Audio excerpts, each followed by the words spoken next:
The neon skyline of Steelhaven buzzed with the hum of unchecked power, towering over those who had been forgotten. Below, in the shadows of a corporate empire, Ethan Graves clenched his fists as he stared at the eviction notice nailed to his mother's door. The paper was crisp, heartless, an official decree from Argonne Industries, the city's most ruthless conglomerate. They were tearing down the only home he had ever known, forcing families onto the streets in the name of progress. A storm of rage and desperation churned inside him. This wasn't just business, it was theft, and Ethan refused to let them get away with it. The streets of Steelhaven pulsed with a lifeless rhythm, automated billboards, flashing hollow promises, the air thick with the scent of burning metal and broken dreams. The glass towers of Argonne Industries loomed over everything, their boardrooms occupied by executives who never had to walk these streets, who never had to choose between food and rent. At the heart of the chaos, Ethan stood among a crowd of protesters, their voices swallowed by the city's indifference. Police drones hovered overhead, scanning faces, turning resistance into statistics.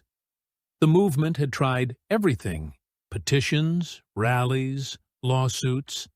Nothing moved the corporate machine. Ethan knew what had to be done. If the system wouldn't listen, he would make them. Ethan hadn't always been a fighter. Once, he believed in the system. His father had worked for Argonne Industries, spending decades inside those steel walls, until the company discarded him after a workplace accident, denying his medical claims, leaving him to rot. His father died not from the injury, but from the weight of betrayal. His mother, once hopeful, had withered under the pressure, working 2 jobs just to keep a roof over their heads. And now, even that was being taken from them. But Ethan had something his father never did: a plan. Armed with leaked internal documents, proof of fraudulent evictions, embezzlement, and environmental crimes, Ethan and his team infiltrated Argonne's annual shareholder meeting, held inside a fortress of wealth. They disguised themselves as corporate interns, slipping past security, each heartbeat hammering like a countdown.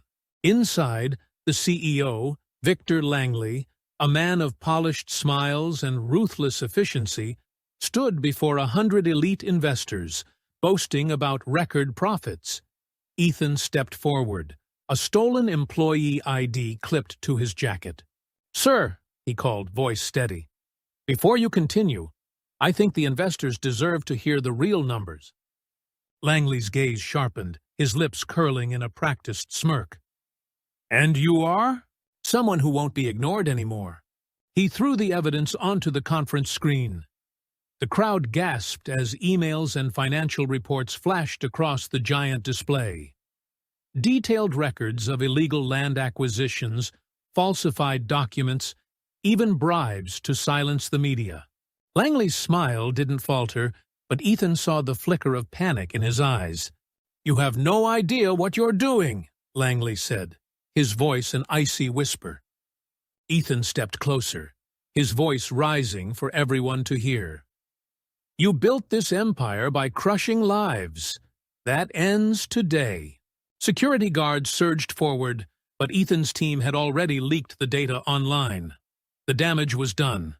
The scandal erupted, sending shockwaves through the financial world. Investors panicked, stocks plummeted, and Langley's empire began to crumble.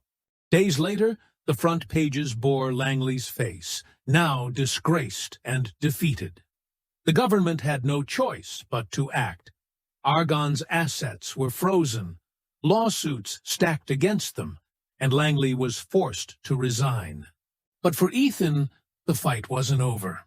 Standing before a massive crowd in the streets of Steelhaven, he looked at the people who had suffered for too long. The system was still broken, but tonight they had proved something. They weren't powerless. They weren't invisible. They had torn down a titan, and if they could do it once, they could do it again. He grabbed the megaphone and raised his voice to the sky. "This isn't the end.